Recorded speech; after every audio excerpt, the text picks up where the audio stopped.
اليوم كنتواجدوا في مدينة طنجة باش نشاركوا معكم بعض اشهر المأكولات والاماكن اللي خاصك ضروري تزورها الى جيتي لعروسة الشمال طنجة.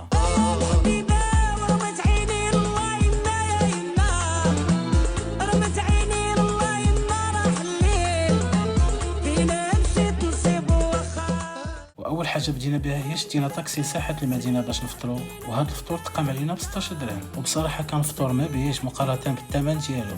وما تقوليش تجي حتى لطنجه وما تمشيش للقهوه ديال الحافه، بلاصه زوينه وعندها واحد الاطلاله على البحر ناضيه. والعشاق الشوبينغ ما نسيتكمش، يمكن لكم تمشيو شارع المصلى وتقداو داكشي اللي خاصكم بثمن زوين. وبطبيعه الحال ما يمكنش نجيو حتى للمصلى وما نجربوش ارخص والات بيتزا كاينه في طنجه وغير ب 6 دراهم. وهاد البيتزا تلقاوها في واحد المطعم اللي الاسم ديالو هو لوكس، ووسط شارع المصلى غتلاقاو بواحد الشاب اللي الاسم ديالو مصطفى وكيبيع بريوات وغير ب5 دراهم. وطبعا كان ضروري نجربوا اشهر اكله في مدينه طنجه اللي هي كالينتي، وكيبقى اير باترون هو احسن سناك اكتشفتوه في مدينه طنجه. الاكل لذيذ بزاف وعنده ساندويتشات ما كاين حتى في شي بلاصه اخرى بحال هذا ديال الكبده وغيرهم.